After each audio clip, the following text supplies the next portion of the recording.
My dad works in B2B marketing. He came by my school for career day and said he was a big ROAS man. Then he told everyone how much he loved calculating his return on ad spend.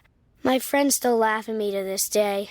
Not everyone gets B2B, but with LinkedIn, you'll be able to reach people who do. Get a $100 credit on your next ad campaign. Go to linkedin.com/results to claim your credit. That's linkedin.com/results. Terms and conditions apply. LinkedIn, the place to be, to be. We acknowledge the traditional owners of country throughout Australia and recognise their continuing connection to land, waters and culture. We pay our respects to their elders past, present and emerging. Welcome to This Song Is Yours, a music podcast where we chat to a new guest each week, talk about their life and creative endeavours, and talk to them about some of the music they love. Our show works by chatting to our guests about music, their songwriting techniques, and occasionally getting them to make you a playlist of the songs they love. Welcome to episode 183. I'm your host, Simon Fink. Our guest today is Alexander, 23. The American singer and songwriter recently released his debut record, Aftershock. In today's episode, we're speaking with Alexander, 23, about why he took his time with this record, what touring with John Mayer is like, and whether he prefers producing to songwriting. Here we go. Our guest today is an American-born singer, songwriter, and producer. Having risen to fame over the last 3 years with 2 of his own EPs, plus producing music for artists like Olivia Rodrigo, last month saw the release of his brilliant debut record, entitled Aftershock. Please welcome to This Song Is Yours, Alexander, 23. Good morning, sir. How are we? Doing great. How about you? Thanks for having me.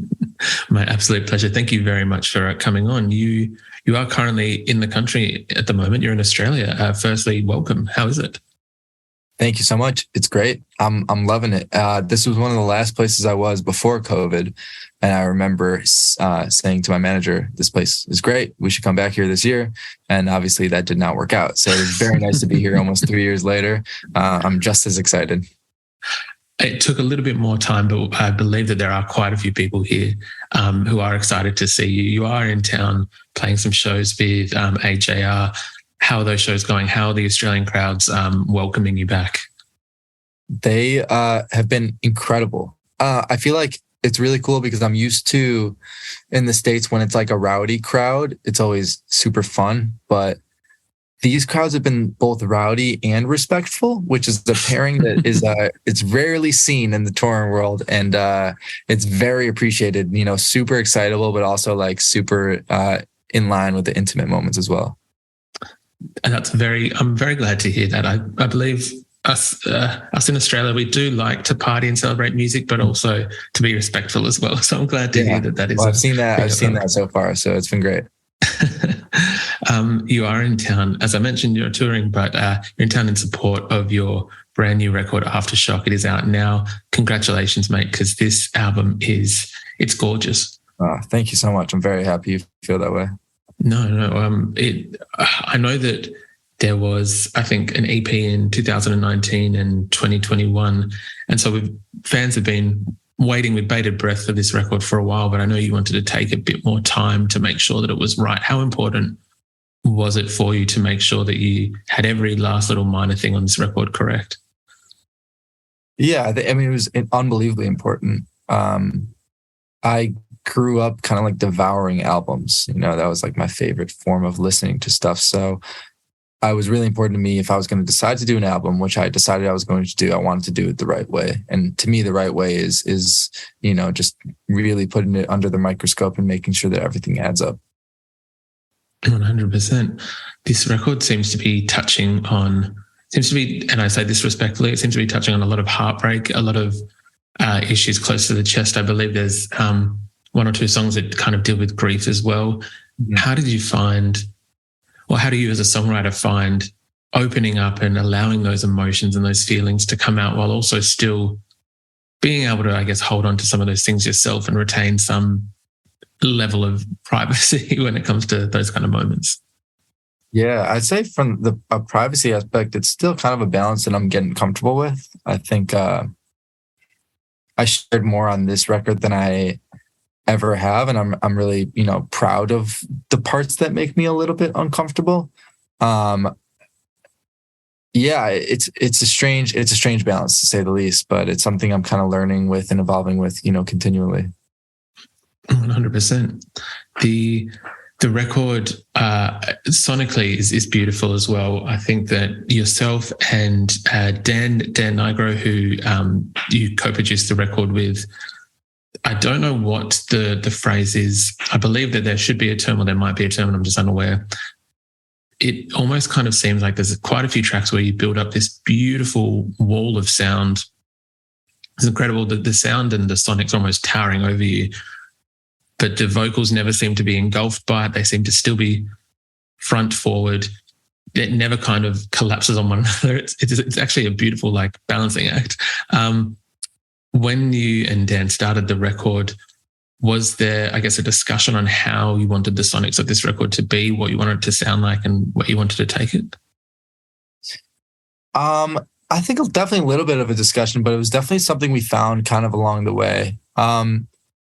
It's funny you say that, because I think one of the things we did discuss before was like, I want this to be a pop album. And I don't even really mean that as like more of a genre thing, because I feel like so much of it isn't really straight ahead pop, but more in that, like, it is vocals first, it is song first. It's important for us to really experiment with production and take our time and really, like, build up these walls of sounds, break them down, do all that stuff. But nothing should kind of step on the song. And so I'm very happy that you perceived it that way. I feel that the record is brilliant. The sonics, it kind of reminded me of, I know that we spoke about the records behind me when we were going to record. Mm-hmm. It reminded me of early kind of 2000s pop rock in a way, but not as in like a pop rock kind of sound. It is pop, but it's vocals first. It's songwriter first, instead of just kind of being your repetitive bubblegum pop. And again, there's nothing wrong with that either, but it definitely had that feeling of like good classic songwriting in, I guess, as an important measure in the album. Yeah, thanks. I consider my, like, I don't know, quote unquote superpower, for lack of a better word, as a artist, as like the songwriting part for me, I think is like what I'm best at. And so kind of like you said, and I was saying before, it's really, really important to me to have the song kind of lead the way. But yeah, I mean, to go off what you were saying before, like as far as like influences for the album, like early 2000s rock was a huge influence. I kind of went back and really rediscovered a lot of the things I listened to as a kid, and just fell in love with that all over again. And it was very informative of, like, a lot of the production decisions, I think. 100%. What were some of those albums that you went back and revisited? Yeah, I mean, one of them being right to your left, right above your shoulder, Heavier Things. I mean, just like a lot of early John stuff, a lot of late John stuff too, all of his stuff. Red Hot Chili Peppers, Weezer, New Radicals, just like great songs, cool musical motifs, and kind of the delicate balance between those two things. Of course. I do want to touch on it. I was going to kind of leave it to a little bit later, but we are talking about Heavier Things. I know that you were previously, earlier this year, touring with John Mayer in the States, I believe, for his Sob Rock tour. As a young man in the early 2000s, John Mayer was the reason I picked up a guitar, and there's probably more vinyl of his behind me that we won't get into. What was that experience like for you? And I think, where was it? There was one show where I saw you guys were able to actually play a Tears for Fears cover together. This summer, Instacart presents famous summer flavors coming to your front door. Or pool. Or hotel. Your grocery delivery has arrived, sir. That was faster than room service. No violins in the lobby. Oh, seriously? Anyway, sit back, relax, and get delivery in as fast as 30 minutes. Starring your favorite snacks, drinks, and more. Download Instacart for free delivery on your first 3 orders. Rated H for hungry audiences. Offer valid for a limited time. Minimum $10 per order. Excludes restaurants. Additional terms and fees apply. My dad works in B2B marketing. He came by my school for career day and said he was a big ROAS man. Then he told everyone how much he loved calculating his return on ad spend. My friends still laugh at me to this day. Not everyone gets B2B, but with LinkedIn, you'll be able to reach people who do. Get a $100 credit on your next ad campaign. Go to linkedin.com/results to claim your credit. That's linkedin.com/results. Terms and conditions apply. LinkedIn, the place to be, to be. Yeah. He hopped on stage for the second to last show, which was obviously a clear highlight of the entire tour for me. And then to also get that to play Everybody Wants to Rule the World, which is one of my favorite songs ever, was amazing. And has since introduced me to the Tears for Fears guys, which is crazy. It was unbelievable. I mean, like, the guy is he is as accomplished as you could possibly be in the realm that I, both respect and adore the most. And so it was just a masterclass every night of not only, how to play, but a reminder of how great the songs are. And speaking of letting songs lead the way, like, to be that good of a guitar player and weave in, that many unbelievable guitar moments and still have the songs lead the way is something that is incredibly difficult to do. And he seems to do it, at least externally, with ease. So it was inspiring to say the least. And it was the coolest experience of my life, to say the most, I guess. That's awesome. Can we expect some more guitar forward songs coming from you after this kind of tour that are being written in the background at the moment? Yeah, hold on 1 second. I'm getting a call. I'm kidding. It's the studio phone. Yeah, for sure. I mean, like, I think being on tour with John really made me like fall in love with guitar all over again. Like, I would be like getting on the bus after shows, like practicing scales, it was just so cliche, but like, it really, like, you think you're good until you see people who you think are good. And then it really pushes you to really actually get good. Well, I'm glad that there was even that experience for you to be able to, one, it's always nice to have that little bit of extra drive or momentum put behind us, but it is also, if you're able to do that while enjoying someone as prolific as John Mayer, that's always nice. Yeah. As I mentioned before, you did co-produce the album. For some people who might not know, as well as a brilliant songwriter, you're also a Grammy-nominated producer. The other record we can see behind me, Olivia Rodrigo, you co-produced Good For You, which a mammoth track. I guess for you as a songwriter and a producer, do you have a preference in what you enjoy more or what you kind of find more meticulous, whatever it may be? Yeah, to me, they're so similar and they're so different simultaneously. I have come to almost rely on both of them for different things. I think my music, I rely on emotionally to kind of sort through different things, as I have kind of since I was a kid. Working on other people's music, I mean, working with someone like Olivia and Dan, they make it easy, obviously, because they're just so damn good. It kind of fulfills this more like childlike wonder and obsession with music, where it's so much less tied up with my identity, and I can more just like just enjoy it. It's more enjoyable in a strange way. If I could only do one, I think I would make my own music, but I'm very grateful to have both, and I enjoy them, I think, equally. That's awesome to hear. Alex, I was hoping you might be able to maybe pull back the curtain on one of your songs. I think having listened to the album Aftershock a few times, the clear, maybe not clear favorite, there's a few that I kind of kept coming back to, but one that I believe is my favorite, I think it's also the favorite of Maisie Peters, is Cosplay, which is a brilliantly written track. Thank you so much. Yeah, I sent the album early to Maisie, and I remember her liking that one. It awesome. Is a gorgeous track, yeah. Would you be able to, I guess, give us a little bit of a behind the scenes or where that song kind of began or stemmed from? For sure. I had the album pretty much done. I had enough songs for it, and I felt like I was just missing like one more like song. I felt like I could, beat one song. And so I called Jeremy Zucker, who's one of my best friends. He lives like 5 minutes away from me in LA. And I was like, do you want to come over? Let's try and like beat a song. Let's just make something. Let's just have fun. It doesn't matter. Like, the album's done, there's no pressure. Let's just have fun and make a song. And he just came over, we started jamming, and it honestly happened fairly quick, which is really nice because a lot of songs do not happen quick at all. In fact, they fight back for days or weeks or sometimes months and other times years. And we just kind of talked about the shared experience of like, meeting someone new and being like, I can't tell if like we are in love or if like this is the biggest mistake ever. And those two, I think, feel the same in the beginning. And even more specifically, like, is this like real? Like, are we like really enjoying each other's presence, or are we like seeing stuff in each other that we have had in previous relationships and just grabbing onto that, which I think can be a big trap. It can obviously work out, but it can be a trap. And then musically, I think we were both kind of in the same headspace of like, let's make this rock, let's make this fun. And when I play live with my band, it's the first song we do most of the time because it just feels good. And John Mayer talks about this a lot of just like parts need to not only sound good, but they need to feel good in your hands. And that song just kind of like feels good in my hands when I play it.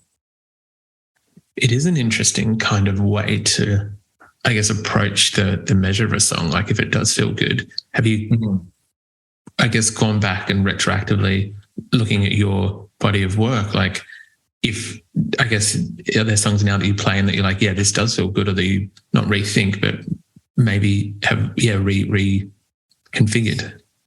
Yeah, it's funny you say that because I'm trying to kind of shift my perspective. I feel like for so long I've judged my music based on what I'm impressed by, like where I perceive like, oh, this song is better than I am as a songwriter. That's kind of been like the bar for me for so long, which I think helped me improve and helped me get more comfortable as a songwriter, having that mindset. But now I'm trying to really shift my perspective more to like, more of just like in a vacuum, how much do I enjoy listening to this?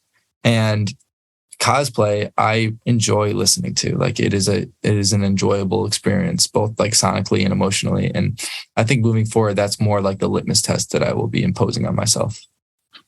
That's very fair. I think that's a smart way to do it. Thank you. Alex, usually we would ask our guests what they're currently listening to, if there's anything that's kind of on high rotation for yourself at the moment. Yeah, it's actually right above your head. Maggie Rogers, Surrender. Brilliant Is that record. what it is? Yes, it is. Yeah. Okay, good. It's a little small on my screen, but I thought it with that. Yeah, Maggie's a friend and a huge inspiration for me as a artist and songwriter. And the way she approaches her art, I think, is brilliant, and I think the art she makes is brilliant. And I've been listening to that album quite a bit. I was just listening on the flight here. Well, I would have to agree. As you can see, I think it is a brilliant record. It's a very solid choice from yourself. But again, going to reiterate your album, Aftershock, brilliant record. It is out now. We'll make sure that we put it in the show notes for everyone who's listening to this podcast. But Alexander 23, thank you so much for your time today. Yeah, thanks for having me. And you gotta, after this, send me your address because I want to send you one of my vinyls too. We got to add that to your collection. 100%. I appreciate that very much. Thank you, Simon. Appreciate you. Thanks for taking the time, man.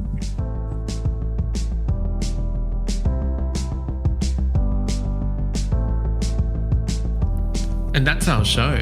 A massive thank you to Alexander23 for his time. Aftershock is out now, and we've left links in the show notes if you'd like to buy the record. We also want to give a huge shout out to Laura and Sam at Universal Music Australia for helping out with today's interview. If you like this show, please subscribe wherever you get your pods and stay up to date when new episodes are released. We release new shows each Wednesday and Friday morning.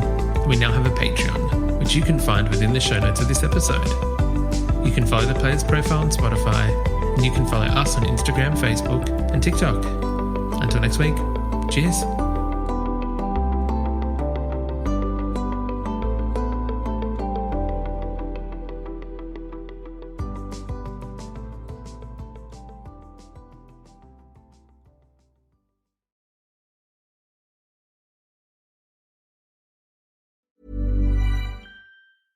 Never sleep hot again with Bowl and Branch's best-selling naturally cooling sheets. They feel super crisp and cool to the touch and are expertly designed for enhanced breathability so you don't overheat at night. Start getting your best night's sleep this summer with cooling sheets made with the highest quality materials. Try Bowl and Branch with a 30-night worry-free guarantee. Plus, get 15% off and free shipping on your first set of sheets at bowlandbranch.com with code BUTTERY. Exclusions apply. See site for details.